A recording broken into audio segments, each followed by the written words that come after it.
श्री राधे। आज हम बात करते हैं उपनिषद के बारे में। आप सभी को राधे राधे, जय श्री राम। जितने भी स्टूडेंट, विद्यार्थी आर्मी जेसीओ की एवं कर्मकांड की तैयारी कर रहे हैं, उन सभी के लिए यह वीडियो अत्यंत उपयोगी एवं महत्वपूर्ण होगी। तो उपनिषद कहते किसे हैं? उपनिषद का अर्थ क्या है? तो सर्वप्रथम उपनिषद को समझने के लिए सर्वप्रथम इसके अर्थ को जानना अत्यंत आवश्यक है। उप और नि उपसर्ग पूर्वक शब्द धातु क्विप प्रत्यय करने पर उपनिषद शब्द बनता है। उप मीन्स होता है समीप, नि मीन्स होता है निश्चय, निश्चय से या निष्ठा पूर्वक। सद मीन्स होता है बैठना। अतः इसका अर्थ होता है तत्व ज्ञान के लिए गुरु के निकट विनम्रता पूर्वक बैठना। सद धातु सट ल विसरण गत्य वसादनेशु के 3 अर्थ है। नंबर 1, विसरण मीन्स होता है नाश होना, जिससे संसार का बीज भूत आत्मा भूत अविद्या का नाश होता है। नंबर 2, गति, गति मीन्स होता है पाना या जानना, जिससे ब्रह्म की प्राप्ति होती है या उसका ज्ञान होता है। नंबर 3, अवसादन, शिथिल होना, जिससे मनुष्य के दुख शिथिल होते हैं।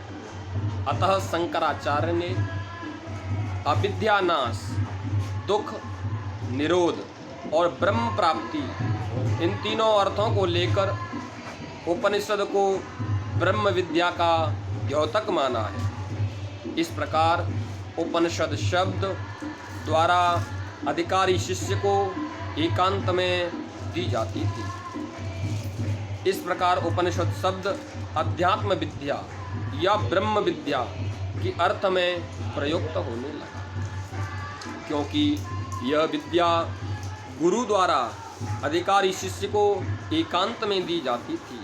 अतः यह रहस्य विद्या या गुह्य विद्या भी कहलाई। उपनिषद शब्द मुख्य रूप से ब्रह्म विद्या का वाचक है तथा गौड़ रूप से ब्रह्म विद्या प्रतिपादक ग्रंथों के लिए प्रयुक्त होता है। इन उपनिषद ग्रंथों को ही वेदांत कहा जाता है, क्योंकि वह वेद के अंतिम भाग हैं तथा वैदिक दर्शन के सारभूत सुनिश्चित सिद्धांतों के प्रतिपादक हैं। इनमें वेद के शिक्षाओं का सार है।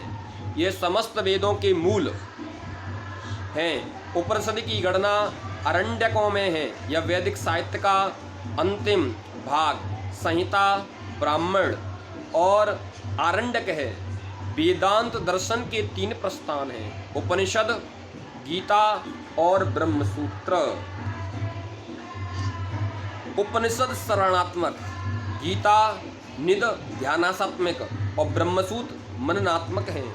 उपनिषद ग्रंथों में आत्मज्ञान, मोक्ष ज्ञान और ब्रह्म ज्ञान की प्रधानता होने के कारण इसको आत्मविद्या, ब्रह्म विद्या और मोक्ष विद्या भी कहा गया है।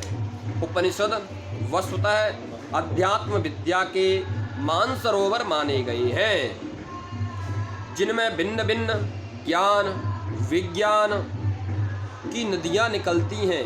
इन्हें यदि अध्यात्म का अक्षुण भंडार कहा जाए तो अतिशयोक्ति नहीं। उपनिषद में ज्ञान का प्राधान्य है, कर्म और उपासना गौड़ हैं। उपनिषद की भारतीय दर्शन का मूल स्रोत माना जाता है। भारतीय दर्शनों की कोई ऐसी विचारधारा नहीं है जिसका उद्गम उपनिषद में न हो। संक्षेप में कहा जा सकता है कि यह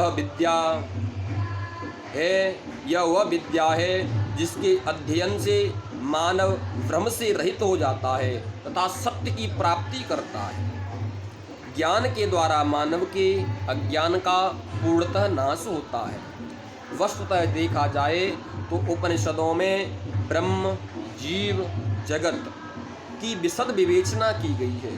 सृष्टि का मूल रूप, जगत की उत्पत्ति एवं जगत का प्रलय, अध्यात्म ज्ञान की आवश्यकता एवं मोक्ष प्राप्ति के उपाय आदि सभी का उल्लेख गंभीरता से इन उपनिषदों में ही किया गया है।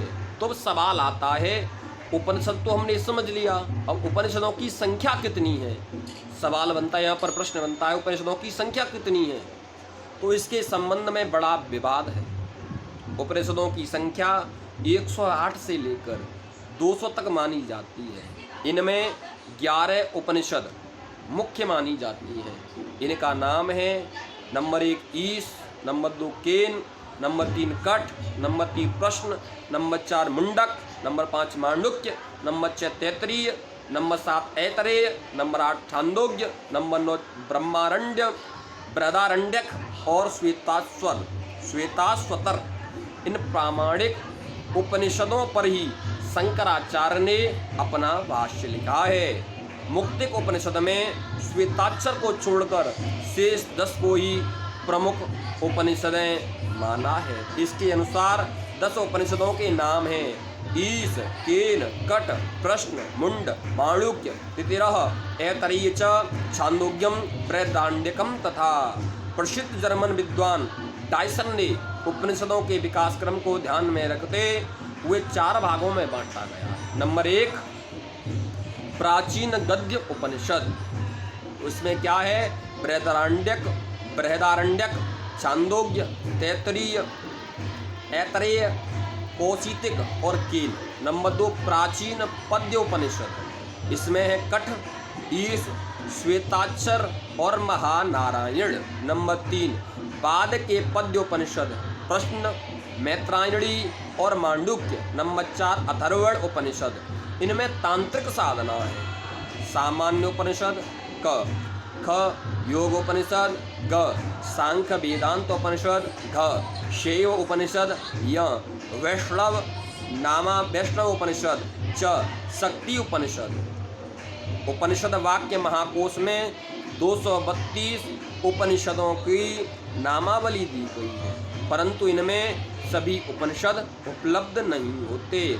उपनिषदों का वेदों के अनुसार वर्गीकरण, प्रत्येक उपनिषद का किसी न किसी वेद से संबंध माना जाता है। इनकी संख्या 108 है। संक्षेप में प्रत्येक वेद से संबंध उपनिषदें इस प्रकार हैं। नंबर 1 ऋग्वेदीय, ऐतरेय, कौशितकी आदि 10 उपनिषद हैं। नंबर 2 शुक्ल यजुर्वेदीय, ईश, बृहदारण्यक आदि 19। तीसरा कृष्ण यजुर्वेदीय, कठ, तैत्तिरीय, श्वेताश्वतर, कैवल्य आदि 32। नंबर 4 सामवेदीय, केन, छांदोग्य, मैत्रायणी आदि 16। नंबर 5 त्रैवेदीय, प्रश्न, मुंडक, मांडुक्य, महानारायण आदि 31 उपनिषदें। अब प्रश्न बरतता है, उपनिषदों में दार्शनिक विवेचन, वेदों के पश्चात आरण्यक ग्रंथों में जो आध्यात्मिक जिज्ञासा, मनन, चिंतन और स्वानुभूति की प्रक्रिया विकसित हुई थी, उसी का सुव्यवस्थित एवं परिपक्व रूप उपनिषदों में दृष्टिगोचर होता है। उपनिषदों में मुख्य रूप से ब्रह्म के स्वरूप का प्रतिपादन है। बृहदारण्यक उपनिषद में कहा है, वह न स्थूल है, न सूक्ष्म है, न लघु है, न गुरु, उसमें न रस है, न गंध, उसके न आँख है, न कान है, वह नित्य है, उसमें आकाश ओतप्रोत है। श्वेताश्वतर उपनिषदानुसार ब्रह्म सर्वव्यापी है, कर्मों का नियंता है, चेतन है, अद्वितीय है और निर्गुण है। केनोपनिषद में ब्रह्म साक्षात्कार को जीवन का लक्ष्य माना गया है, उसके बिना जीवन निस्वार है। वेदांत में प्रसिद्ध माया का सर्वप्रथम वर्णन श्वेताश्वतर उपनिषद में मिलता है। इसमें प्रकृति को माया और पुरुष महेश्वर को मायन माया का स्वामी कहा गया है। मायां तो प्रकृतिम विद्यान मायनम तो महेश्वरम। श्वेताश्वतर उपनिषद में एकेश्वरवाद का भी प्रतिपादन है। छांदोग्य, बृहदारण्यक और कठ उपनिषदों में पुनर्जन्म का वर्णन मिलता है। कंठोपनिषद में नचिकेता यम के द्वार से लौटकर पुनर्जन्म प्राप्त करता है और मुंडक में भी पुनर्जन्म का वर्णन है। गीता में प्रतिपादित निष्काम कर्म योग का आधार इस उपनिषद में प्राप्त होता है कि न कि निष्काम कर्म वाला व्यक्ति बंधन में नहीं फंसता है। विश्व बंधुत्व और समदर्थता की भावना सर्वप्रथम इस उपनिषद में मिलती है, जैसा कहा भी गया है। यस्तु सर्वाणि भूतान्यात्मन्येवानुन पश्यति सर्वभूतेषु चात्मानं ततो न विजुगुप्स्यति। उपनिषदों का हमारे जीवन में महत्व, उपनिषद के महत्व को केवल भारतीय ही नहीं अपितु पाश्चात्य विद्वान भी स्वीकार करते हैं। उपनिषदों का भारतीय दर्शन के इतिहास में महत्वपूर्ण स्थान है। भारतीय दर्शन के विभिन्न संप्रदायों का स्रोत उपनिषद है। ब्लूमफील्ड ने कहा है, नास्तिक बौद्ध मत को लेकर हिंदू विचारकों का कोई भी महत्वपूर्ण अंग ऐसा नहीं है जिसका मूल उपनिषदों में न हो। न्याय, वैशेषिक, सांख्य, योग, अद्वैत एवं विशिष्टा द्वैत, वेदांत आदि आस्तिक मत तथा जैन और बौद्ध आदि नास्तिक मत के प्रायः सभी मुख्य सिद्धांत उपनिषदों में निहित है।